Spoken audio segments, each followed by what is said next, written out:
Training is the key to keeping ahead of new technology, and a trained employee is faster, better, happier worker, as we'll see in a moment. First, though, Anthony takes us on a field trip to see how robots are trained.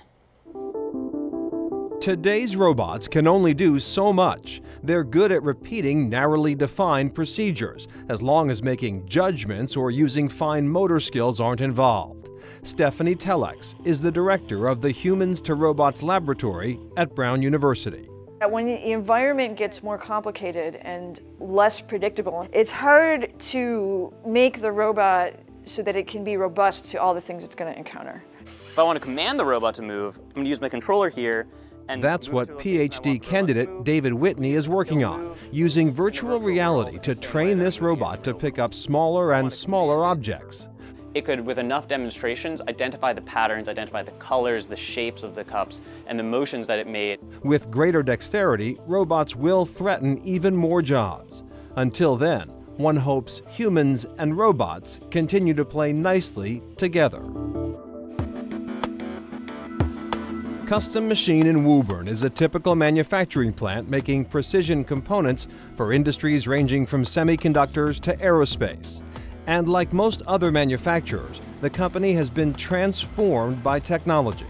This isn't the Rosie Derivative Machine Shop. We have more computers than we do employees. Owner and president Carl Pasciuto has been here for 31 years. Back when he started, they used manual lathes and measured with micrometers. That technology was soon replaced by computer numerical controlled machines that required ever-increasing technical skills. There were a lot of concerns at that time that you're going to take away work from the machinist working the hand lathe with the micrometer. Well, that didn't happen. The machinists learned how to use the CNC machines. Productivity went up, the machinists earned more, everybody benefited. And new technologies helped Custom Machine refine the accuracy of the parts they produced. We work in millionths of an inch, so the environment here has to be temperature controlled. We work with very high-tech equipment, a lot of automation to achieve these tolerances.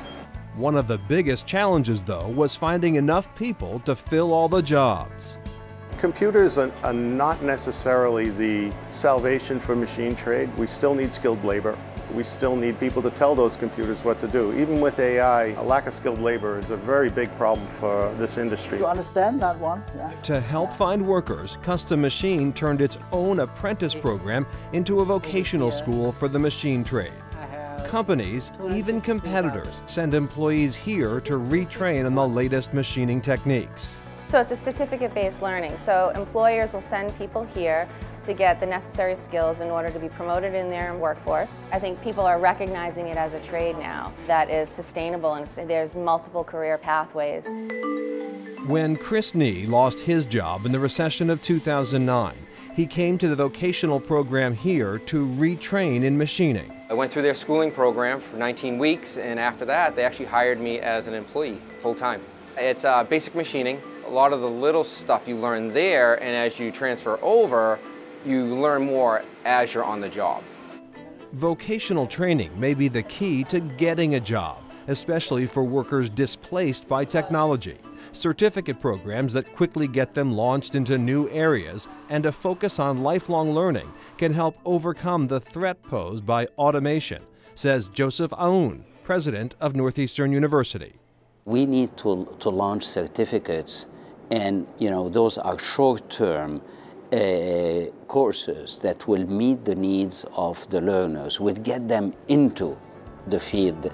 Aoun says universities have to take the lead and augment their four-year undergraduate programs with basic training in areas like data analytics, cybersecurity, and health informatics. Ultimately, what education has to do is to make us robot-proof. And develop workers like these former machinists who can pass on their expertise to future generations. I tell them when we first started, if you had a USB port, I'd download all the information in your head, but you can't, so get in there and teach it to someone. You have to measure from here to here. There's a definite desire for the training offered at the Center for Manufacturing Technology. In fact, it recently expanded its facility to accommodate the volume of people signing up. Call them workplace matchmakers. They find quality job candidates and the companies that are hiring. They have talent, they have knowledge, we have an opportunity, and it works out to be a great fit for us.